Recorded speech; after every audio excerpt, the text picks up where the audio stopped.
எங்களுக்கு சென்னையில போராட்டம் நடத்திக்கிட்டு இருக்காங்க. இதுவரையிலும் எங்களோட சுகாதாரத்துறை அமைச்சர் நீங்க திமுக அரசு உள்ள வரும்போது 356 அடிப்படையில எங்களுக்கு ஒப்பந்த செவிலியர்கள் இருக்கிற எல்லா, அதாவது எனக்கு அரசு ஊழியர்களை மட்டும் நான் பேசுற, செவிலியர்களுக்கும் அரசு ஊழியர் ஒப்பந்த அடிப்படையில யாரெல்லாம் இருக்காங்களோ அவங்களை எல்லாம் நாங்க நிரந்தரப்படுத்துறோம் சொல்லிதான் அரசு வந்தது. அதனால வைத்தியம் பார்த்தோம். ஆனா செவிலியர்கள் கோபமா பேசுறாங்கன்ற ஒரு விஷயம் தான் பொதுமக்களுக்கு தெரியும். ஆனா செவிலியர்கள் ஏன் அந்த மாதிரி இருக்காங்கிறது உங்களுக்கு தெரியாது. இதுவரையிலும் நாங்க 10-15 வருடங்களா வெறும் ஒப்பந்த செவிலியருக்கு வெறும் 15,000 18,000 சம்பளம் 7,000ல இருந்து உள்ள 18,000 வரையில இப்ப வாங்கிக்கிட்டு கிட்டத்தட்ட 15 வருஷமா வேலை பார்த்துக்கிட்டு இருக்கோம். பணி சுமை எங்களுக்கு எவ்வளவு இருக்குங்கிறது உங்களுக்கு தெரியாது. அதே மாதிரி இதை நீங்க வீடியோ எடுத்தாலும் ஓகே, சரிங்களா? ஏன் இதை நான் பொதுமக்களாகி உங்கள்கிட்ட நான் இந்த இடத்துல இந்த பஸ்ல பேசுறேன்னா, கிட்டத்தட்ட 4 நாட்களாக போராடிக்கிட்டு இருக்கோம். 2000 செவிலியர்களுக்கு மேல எங்களுக்கு சென்னையில போராட்டம் நடத்திக்கிட்டு இருக்காங்க. இதுவரையிலும் எங்களோட சுகாதாரத்துறை அமைச்சர் நீங்க திமுக அரசு உள்ள வரும்போது 356 அடிப்படையில எங்களுக்கு ஒப்பந்த செவிலியர்கள் இருக்கிற எல்லா, அதாவது எனக்கு அரசு ஊழியர்களை மட்டும் நான் பேசுற, செவிலியர்களுக்கும் அரசு ஊழியர் ஒப்பந்த அடிப்படையில யாரெல்லாம் இருக்காங்களோ அவங்களை எல்லாம் நாங்க நிரந்தரப்படுத்துறோம் சொல்லிதான் அரசு வந்தது.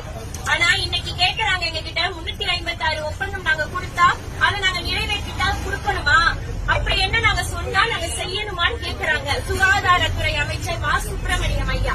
இதையெல்லாம் நீங்க பொதுமக்களுக்கு நான் கொண்டு போய் சேர்க்கணும்னா நான் அந்த பஸ்ல நான் உங்கள்கிட்ட பேசிக்கிட்டு இருக்கேன். நீங்க பொதுமக்கள் எங்களுக்கு சப்போர்ட் பண்ணலைன்னா கண்டிப்பா அந்த போராட்டம் வெளியில தெரியாது. ரவும் பகலமா உங்களோட பிள்ளைங்க தான் நாங்க.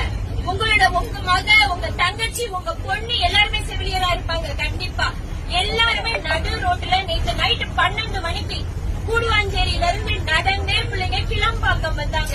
கிளம்பாக்கம் நைட்டு, அந்த நைட்டு இரவும் தூக்கமும் இல்லாம எதுவும் இல்லாம நாங்க போராடிட்டு இருக்கோம். ஆனா எந்த அளவுக்கு பொதுமக்களுக்கு ரீச் ஆயிருக்குங்கிறது தெரியல. தயவு செய்து இந்த இதுல இருக்கிறவங்க இதை நீங்க ரீச் பண்ணுங்க. எல்லா நியூஸ் சேனலும் இதை அமுக்க பாக்குறாங்க, வெளியில கொண்டு வர மாட்டேங்கிறாங்க. நாங்க கிட்டத்தட்ட எத்தனையோ வருடங்களா இருக்கோம். மருத்துவ கல்லூரி டிஸ்ட்ரிக்ட் ஓபன் மட்டும் பண்ணா பத்துமா? அதுல போட வேண்டிய செவிலியர்கள் போட வேண்டாமா? இதை கேட்டா 8000 செவிலியர்களை நாங்க உடனே எப்படி நாங்க நிரந்தரப்படுத்துவோம் எங்களையே திருப்பி கேள்வி கேட்கிறாங்க. அப்படி இருக்கும்போது நடமாடும் மருத்துவம் மட்டும் உருவாக்க முடியுது அல்லவா? உங்களுக்கு நோய் கொடுக்கறாங்கல்ல, அவங்க எல்லாம் ஸ்டாஃப் நர்ஸ் படிச்சிருக்காங்களான்னு எனக்கு தெரியாது. ஆனா அவங்களுக்கு கிடைக்கிற சம்பளம் கூட கிட்டத்தட்ட 15 ரூபாய் கூட நாங்க வாங்கல. 18,000 ரூபாய் தான் இன்னைக்கு வாங்கிட்டு இருக்கோம். சரிங்களா? கிட்டத்தட்ட 10 வருஷங்களுக்கு மேல, அதுவும் எக்ஸாம் எழுதி நாங்கெல்லாம் உள்ள வந்தோம் சார். நீங்க இங்க பாக்குறவங்க ஒரு சில பேருக்கு அலட்சியமா இருக்கலாம் நான் பேசுறது. ஆனா உள் உணர்வா யோசிச்சு பாருங்க. உங்களாகிய பொதுமக்களாத்தான் நான் உங்கள்கிட்ட பேசிக்கிட்டு இருக்கேன். சரிங்களா? எனக்கு இன்னைக்குன்னா நாளைக்கு உங்க பொண்ணுக்கு செவிலியர் படிக்க வைக்க மாட்டீங்களா? மருத்துவத்துக்குள்ள கொண்டு போக மாட்டீங்களா? இத தயவு செய்து உணர்ச்சி பூர்வமா எல்லாருமே கொண்டு போங்க. உங்ககிட்ட நான் தயவு செய்து உங்ககிட்ட அதை நான் ரொம்ப ரெக்வஸ்டா கேட்கிறேன். இத நீங்க மக்களாகிய நீங்க எங்களுக்கு புரியாம, மக்கள் சொல்லாம எதுவுமே நடக்காது. மக்களுக்கு ஒவ்வொருத்தவங்களுமே போராட்ட களத்துல நின்றுதான் ஒவ்வொன்றும் கிடைக்குது. இத பொதுமக்கள் நீங்க ஸ்ப்ரெட் அவுட் பண்ணீங்க. நிறைய பேரு வாட்ஸ்அப்ல பாக்குறீங்க, சேட்ல பாக்குறீங்க, சும்மா டான்ஸ் ஆடுறது அதையும் பாக்குறீங்க. எங்களை மாதிரி கஷ்டப்படுற மக்களுக்கு நீங்க இது பண்ணுங்க. உங்களுக்கு ஒண்ணுனா நாங்க தானே சார் வர்றோம், முடியாம ஓடி வர்றீங்க. அன்னைக்கு நாங்க ஸ்ட்ரைக் பண்ணிட்டு இருக்கோம். ராம்நாடு வெளியில இருக்கிற ஒரு இடத்துல ஃபிட் அடிச்சு ஒருத்தர் கீழே விழுந்தாரு. யாரு தூக்கிட்டு பண்ணானா நாங்க. அங்க நின்று செவிலியர்கள் தான் போராடிட்டு. ஆனா பொதுமக்கள் நீங்க எல்லாரும் எப்படி இருக்கீங்கிறத நீங்களே நினைச்சுக்கங்க.